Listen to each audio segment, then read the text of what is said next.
खुलुमबाय। बड'लेण्ड इंखं टेलिभिजन स्टुडिय'आव आं ललिता गयारी दिनै मोनाबिलिनि गाहाय रादाबफोराव दं।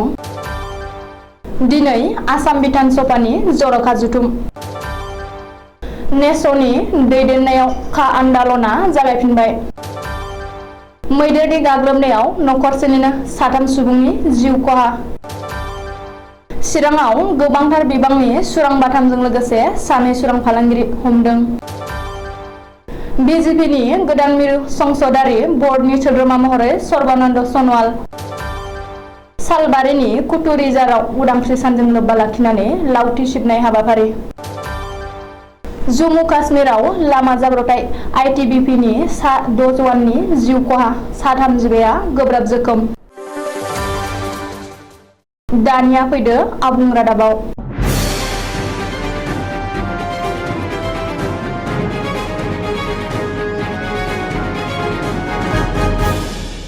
दिनै आसाम बिधान सभानि जर'खा जथुम। सानसेनि हाबाफारिजों दिनै आसाम बिधान सभायाव जर'खा मेल जुथुमदों। मिथिनो हानाय बादिब्ला हादर उदांस्रिनि 75थि बोसोर एबा अमृत महोत्सबजों लोब्बा लाना दिनै बे जर'खा सावराय मेलखौ जुथुमनाय जादों। मख'नो गोनांदि बेलासिनि 3 रिंगानिफ्राय जागायना आसाम बिधान सभानि जर'खा बाजेट जुथुमा मोनाबिलिनि 7 रिंगासिम सोलिगोन। रिपर्ट बादिब्ला दिनैनि आसाम बिधान सभानि जर'खा जथुमखौ बिधान सभानि गोजाम सदनावनो खुंनाय जादों। बेनि बागै आसाम आयेन आफादनि बुंथिगिरि बिस्वजित दैमारिया फोरमायनाय बादिब्ला दिनै आसाम बिधान सभानि जर'खा जथुमाव हादर उदांस्रिनि बागै सावरायनाय जागोन।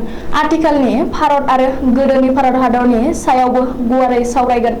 एमएलएफोराबो भारत हादरनि जारिमिननि सायाव गावबा गावनि बिबुंथि लाखिगोन होननानैबो आसाम आयेन आफादनि बुंथिगिरि बिस्वजित दैमारिया फोरमायदों। दिनैनिफ्राय जागायफिनबाय खा आन्दालन।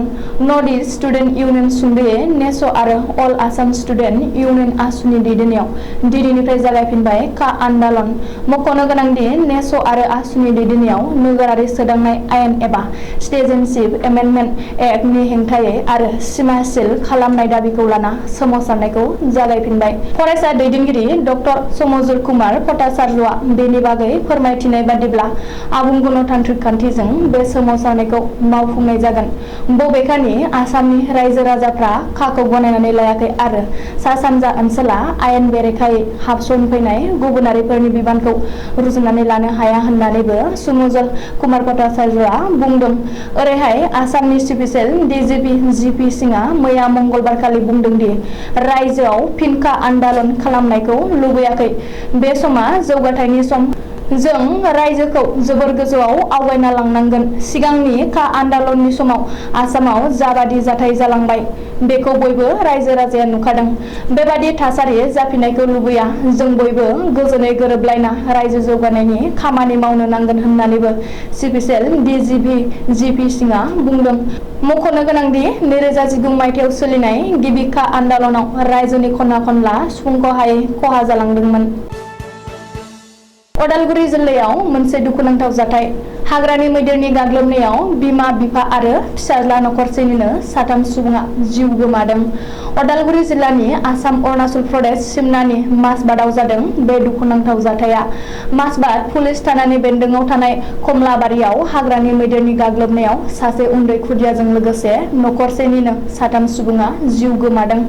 मैदेरनि गाग्लोबनायाव जिउ गोमानाय नखरसेनिनो 3 सुबुंखौ 53 बोसोर बैसोनि नवीन बसुमतारी, 33 बोसोर बैसोनि जामिनी बसुमतारी आरो 1 बोसोर 6 दाननि खुदिया हादानसा बसुमतारी होननानै सिनायथिनो हादों। मिथिनो हानाय बादिब्ला थांनाय हराव आदार नागिरना ओंखारबोनाय हाग्रानि मैदेर फालोआ कमलाबारि गामियाव उदखार खालामफैयो आरो नवीन बसुमतारीनि न'-बांफोरखौ सिफायना थेर-बेथेर खालामो। बे जाथायाव नवीन, जामिनी आरो हादानसाया जाथायसालियावनो जिउ गोमायो। नाथाय 7 बोसोर बैसोनि फिसाजो निजिरा बसुमतारीया खुनुरुखुमै जिउ रैखा मोनो। मख'नो गोनांदि हाग्रानि मैदेरनि गाग्लोबनायाव नखरसेनिनो 3 सुबुंनि जिउ गोमानाय जाथाया ओनसोलाव बयखौबो समखिखांहोदों। दिनै फुङावनो चिरां जिल्लानि भारत भुटान सिमना ओनसोलाव थानाय रुनिखाथायाव हाग्रा बिफाना सुरां दंफां फालांगिरिनि हेंथायै जाफुंसार अपारेशन खालामदों।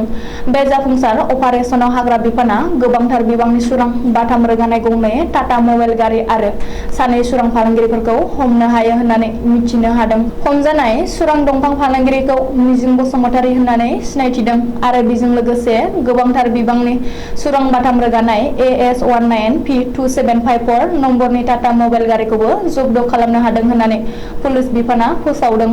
मख'नो गोनांदि थांनाय जुलाइ दानावसो सुरां फालांगिरिनि हेंथायै अपारेशन खालामनो थांनाय हाग्रा बिफाननि जवानफोर गारि आरो सावनियाव गाग्लोबनाय जाथायखौ मिजिं बसुमतारीयानो दैदेनदोंमोन होननानै चिरां हाग्रा खोन्दोनि बिबानगिरि ब्रह्मानन्द पाटेरिया फोरमायदों। बबेखानि बांसिन मिथिनायनि थाखाय सुरां फालांगिरि मिजिं बसुमतारीखौ गोख्रों जेरा खालामगासिनो दं होननानैबो मिथिनो हादों। बेजों लोगोसेनो हाग्रा बिफाना हमना मोननाय सुरां बाथामनि बेसेना बाजाराव लाख लाख रां जागोन होननानैबो हाग्रा बिफाना सुलुङाव फोरमायदों। BJPआ गोदान मिरु संसदारि बर्ड दाबाय। 11 सोद्रोमाफोरखौ लाना BJPआ मिरु संसदारि बर्डखौ दाबाय। BJPनि गाहाय नेहाथारि अरुण सिंहआ गांसे प्रेस बिबुंसार जारि खालामना BJPनि गागि आफादगिरि JP नाडनि दैदेननायाव 11 सोद्रोमाफोरनि मिरु बिसायख'थि कमिटिखौ दाबाय होननानै फोसावदों। मख'नो गोनांदि दोलोनि जौसिन बिथांखि लाग्रा आफाद महरै दाजानाय संसदारि कमिटियाव जायगा मोनदों आसाम बारग' गिबि मन्थ्रि आरो आथिखालाव मिरु सोरखारनि केबिनेट मन्थ्रि सर्बानन्द सन'वालाबो। BJPनि मिरु संसदारि बर्डनि सोद्रोमाफ्रा फारियै आफादगिरि महरै गागि आफादगिरि JP नाडा, गाहाय मन्थ्रि नरेन्द्र मदि, नखर मन्थ्रि अमित शाह, रैखाथि मन्थ्रि राजनाथ सिंह, BS येदियुराप्पा, सर्बानन्द सन'वाल, के लक्ष्मण, इकबाल सिंह, लालुपुरा सुधा जाधव, सत्य नारायण जातिया, भूपेन्द्र जाधव आरो BL सन्तोष। बबेखानि गोदानै दाजानाय मिरु संसदारि बर्डनि सोद्रोमाफोरजों लोगोसे देवेन्द्र फडणवीस, उमा माथुर आरो बन्ति श्रीनिवासनमोनखौबो लादेरनानै BJPनि मोनसे गोदान मिरुनि सायख' आफादबो दानाय जायो होननानै मिथिनो हादों। मिरु BJPनि बे सायख' आफादावबो सर्बानन्द सन'वालआ जायगा मोनदों। रिपर्टनि बादिब्ला केबिनेट मन्थ्रि सर्बानन्द सन'वाल आरो कर्नाटकनि गिबि मन्थ्रि BS येदियुराप्पाखौ संसदारि बर्डआव गोदानै थिसननानै BJPनि बारग' आफादगिरि नितिन गडकरी आरो मध्य प्रदेशनि गिबि मन्थ्रि शिवराज सिंह चौहानखौ बर्डनिफ्राय बाहेर खालामनाय जादों।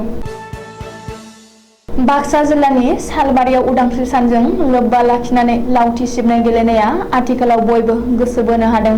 बे गेलेनायाव बाक्सा जिल्लानि गुबुन गुबुन ओनसोलनि सुबुंफ्रा फैनानै बे लावथि सिबनाय खेलायाव बाहागो लाफैदों। साननैनि हाबाफारिजों खुंजानाय बे गेलेनाय हाबाफारियाव गुबुन गुबुन आयदानि गेलेनाय हाबाफारिबो खुंफुंनाय जादों। बेनि गेजेरावनो सुबुंनि गोसो बोनो हानाय गेलेनायानो जाबाय लावथि सिबनाय गेलेनाय।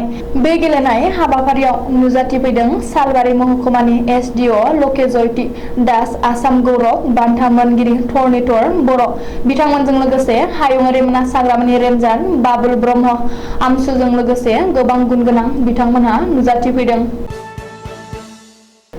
इन्ड'-तिब्बत सिमायाव रैखाथि होग्रा ITBPनि गंसे बासआ बुधबारखालि जम्मु काश्मीराव जाब्रबथाय जादों।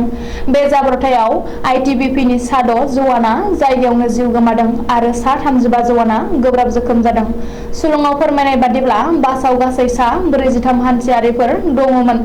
हाजोनि लामाजों खारबाय थानाय समावनो बासआ हरखाबै गोथौ हाखराव गोग्लैलांदों। खोला काश्मीरनि अनन्तनाग जिल्लानि चन्दनबागआव बे जाथाया जादों होननानै पुलिसनि सुलुङाव फोरमायदों।